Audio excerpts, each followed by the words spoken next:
아니 늦게 온 사람들이 새치기에서 커피를 막 받아가. 빨리 한국 사람은 빨리. 얘네들이 진짜 커피 하나만큼은 진심이구나 싶긴 해요. 그리고 야, 정말 다들 열심히들 산다. 정말 열심히들 살아.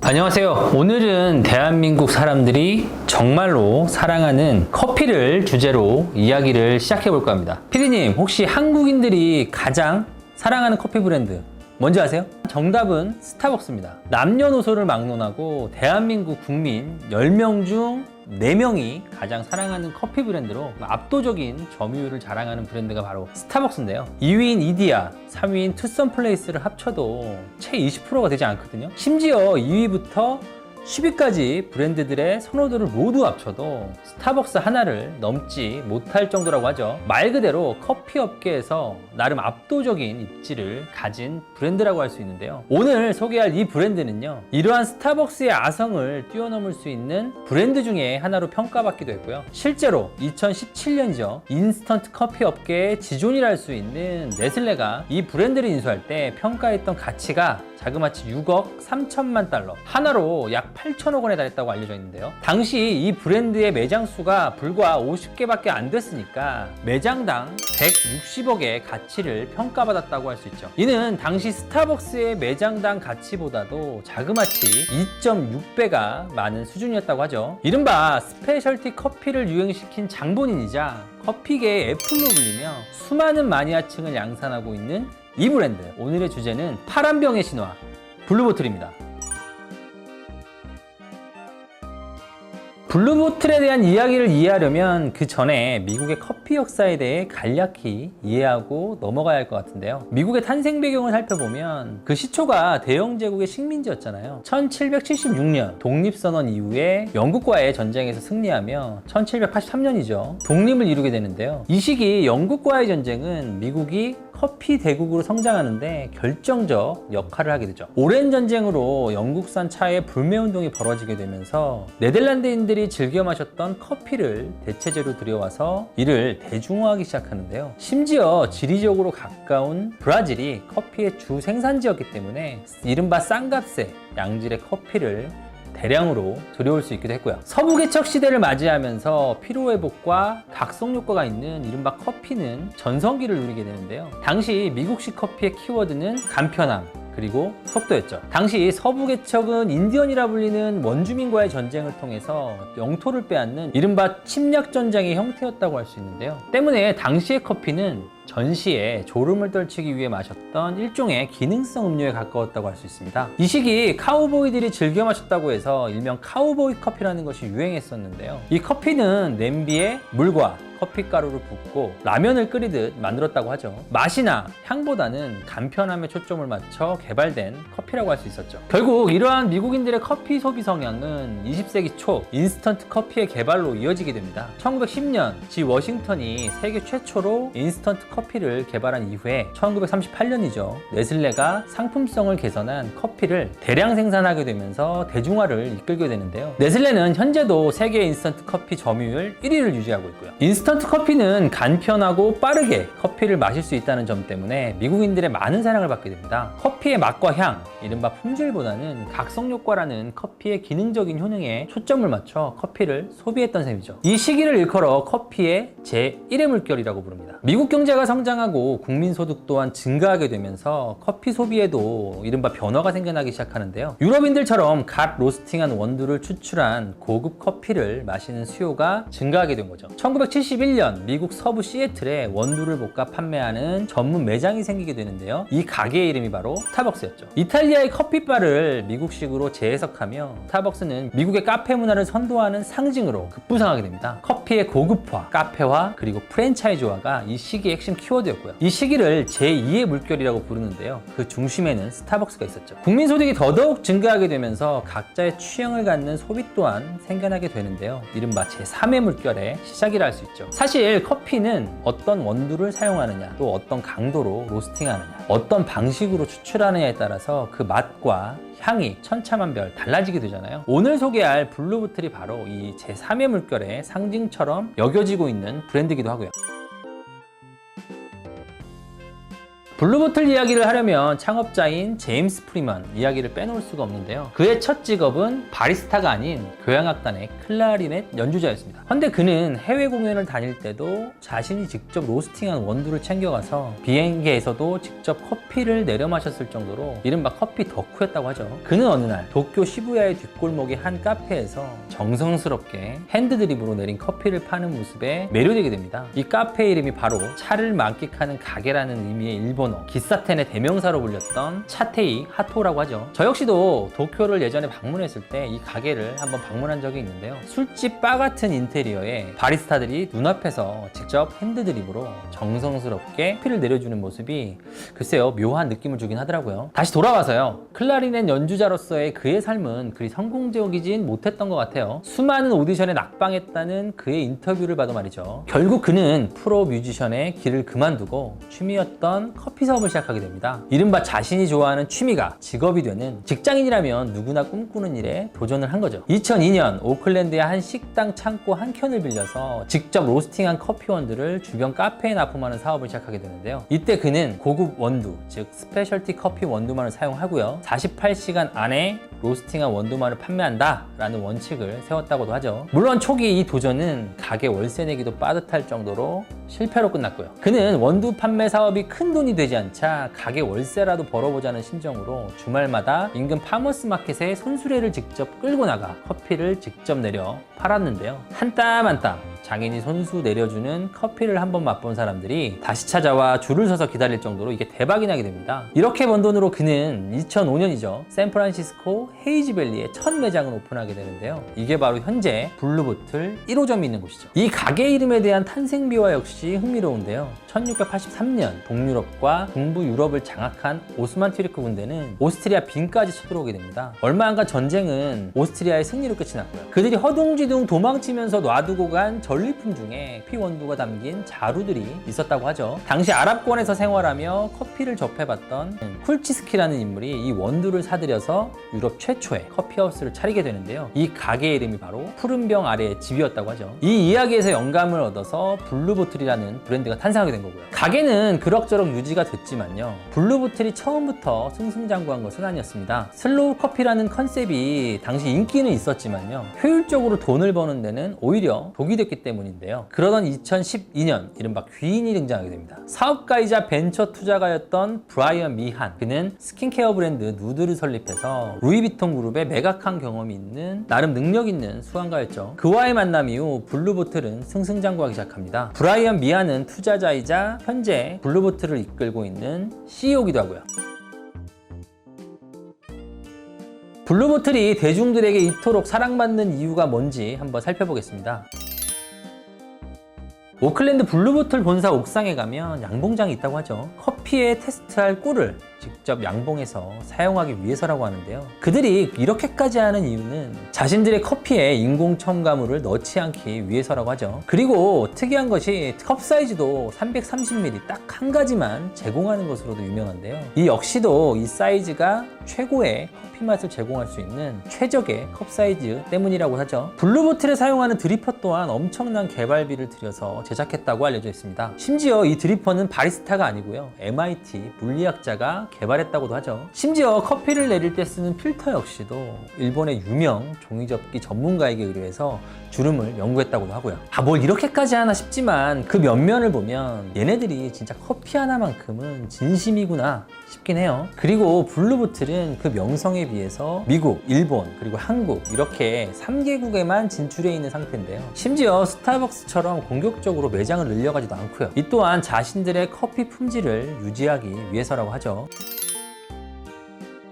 혹자들은 스타벅스를 삼성, 블루보틀을 애플에 빗대어 설명하기도 하는데요. 스타벅스가 공간을 빌려주고 커피도 파는 곳이라면 블루보틀은 편한 의자도 없고 심지어 와이파이, 콘센트도 제공하지 않는 것으로 유명하죠. 스타벅스가 다양한 메뉴들로 고객을 만족시키는 데만에 블루보틀은 단순한 메뉴에 커피 본질에 집중하는 것 또한 이 둘의 색깔이 확연히 다르다는 것을 알 수 있는 포인트들이기도 한데요. 2022년 스타벅스 코리아의 매출액은 2조 5,900억, 블루보틀 코리아의 매출액은 223억으로 100배가 넘는 이른바 골리앗과 다윗의 싸움이라고 할 수 있는데요. 얼핏 봐서는 체급 차이가 너무 많이 나서 아예 비교 대상이 아닌 것 같기도 한데요. 근데 이 둘의 매장당 매출을 비교해보면 둘을 비교하는 것이 살짝 이해가 가기도 하는데요. 스타벅스의 매장 수는 1770개, 같은 기간 블루보틀의 매장 수는 단 10개. 매장당 매출액을 비교해보면요, 스타벅스는 매장당 14억 6천만 원, 블루보틀은 한 매장당 22.3억 원으로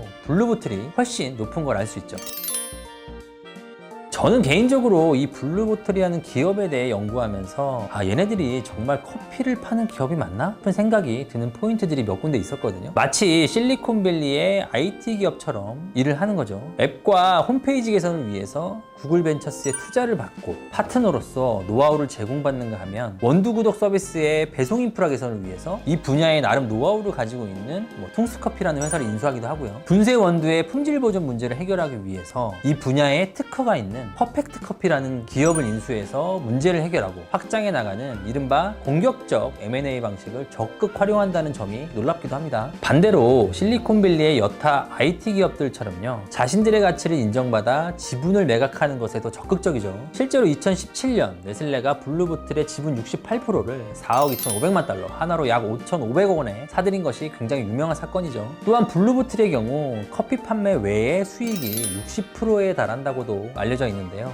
이른바 커피의 진심인 기업으로 알려져 있는데 원두와 굿즈가 더 잘 팔리는 회사인 셈이죠. 커피계의 애플이라 불리며 국내에 화려한 데뷔식을 치렀던 블루보틀, 커피의 진심인 브랜드 철학이 알려지게 되면서 국내 커피 마니아들에게 성지로 군림하며 많은 사랑을 받기도 했는데요. 최근 여의도 현대백화점에 이어 잠실 롯데월드점까지 오픈한다는 소식이 들려오면서 이럴 거면 스타벅스와 다를 게 뭐냐? 라는 비난은 물론이고요. 그냥 마케팅만 잘하는 비싸기만 한 커피 아니냐라는 부정적 피드백까지 들려오는 요즘인 것 같습니다. 10년 전 스타벅스의 성공 스토리가 모든 기업의 벤치마크 사례로 떠올랐던 것처럼 현재 블루보틀의 성공 스토리 역시도 모든 기업들이 주목하는 성공 스토리가 아닐까 싶은데요. 과연 10년 후, 20년 후에는 지금의 스타벅스처럼 위대한 기업으로 성장할 수 있을까요? 블루보틀의 CEO 브라이언 미안의 말로 오늘 영상을 마무리할까 합니다. 사람들이 이 파란병 로고를 긍정적 이미지로 연상하는 이유는 저희가 가능한 최고 수준의 서비스를 제공하기 위해 노력하기 때문입니다.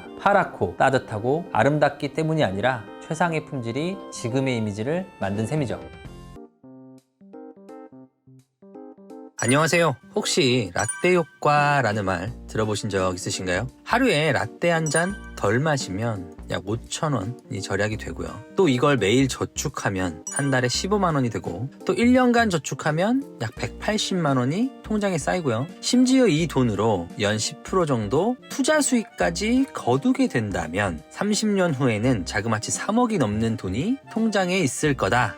이런 내용이에요. 말만 들으면 굉장히 놀랍죠. 근데 이게 사실입니다. 이른바 푼돈의 중요성을 설명하기 위해 등장한 경제 용어인데요. 아니 왜 갑자기 돈 버는 이야기를 들먹이지? 하실 수 있지만요. 사실 오늘 주제와 아주 무관하진 않아요. 이 이야기의 예시로 사용되었던 라떼, 그 주인공이 바로 오늘 소개할 브랜드의 제품이기도 합니다. 이 브랜드가 한국에 처음 상륙한 게 1997년이죠. 당시 이 브랜드에서 팔던 아메리카노 한 잔 가격이 2,500원. 당시 짜장면 한 그릇 가격 정도 했다고 해요. 지금이야 밥값이랑 커피값이랑 비슷한 게 당연하게 여겨지는 문화지만요. 이때만 하더라도 커피라고 하면 흔히 다방 커피라 불리는 자판기 커피가 대세기도 했고요. 가격 또한 100원에서 200원 정도밖에 안 했기 때문에 이 브랜드 커피를 마시는 것이 마치 과소비의 상징처럼 여겨지기도 했었죠. 1호점이 문을 연 곳이 당시 가장 트렌디하다던 신촌 이대 앞이었는데요. 이게 여학생들 사이에서 폭발적인 인기를 끌면서 이른바 스타벅스 가는 된장녀라는 신조어가 한때 유행하기도 했었죠. 대한민국에 진출한 지도 이제 어느덧 25년이란 시간이 지났지만요. 여전히 트렌디한 브랜드로 대한민국 커피계를 씹어먹고 있는 갓 브랜드. 오늘 세상의 모든 브랜드 이야기 더 그레이트. 오늘의 주제는 스타벅스입니다. 스타벅스 이야기를 하려면 이 사람 이야기를 빼고는 얘기가 안 될 것 같아요. 얼마 전 미국 대선에도 출마하겠다고 선언했던 미국을 대표하는 사업가죠. 하워드 슐츠가 바로 그 인물인데요. 정계 진출이라고 하니까 왜 고 정주영 회장이 생각이 나지? 자본주의가 이래서 무서운 거예요. 상상력이 지나쳐. 1953년 뉴욕 브루클린 한 빈민가에서 태어나 자란 그는 가난을 몹시 싫어했던 아이였습니다. 미국에선 가난하고 못 배운 사람들이 성공하는 루트가 몇 가지 있는데요. 그중 대표적인 것 중 하나가 바로 스포츠 스타가 되는 거라고 해요. 그 역시 스포츠 스타가 되면 가난에서 벗어날 수 있을 거야 라고 생각을 하고 미식 축구 선수가 되기로 결심합니다. 그럭저럭 대학교까지는 선수 생활을 이어갈 수 있었지만요. 이 도전은 역시 실패로 끝나게 됩니다. 공부로 전향한 그는 졸업 후에 제록스의 영업사원으로 첫 커리어를 시작합니다. 1979년 그는 하마플라스트라고 하는 가정용 가전제품 회사로 이직하게 되는데요. 이곳에서 그는 커피 머신을 판매하는 일을 담당하게 됩니다. 여기서부터 스타벅스와의 기묘한 인연이 시작됩니다. 미국 반대편 시애틀에서 엄청나게 많은 커피 머신 주문이 들어오는 것을 의아해했던 그는 곧바로 시애틀로 날아갑니다. 그곳에서 스타벅스라는 커피 원두를 볶아서 파는 가게를 목격하게 되죠. 사실 스타벅스의 창업자는 하워드 슐츠는 아니에요. 시애틀 파크플레이스 마켓에서 제리 볼드윈, 제브 시글, 고든 보커 이렇게 3명에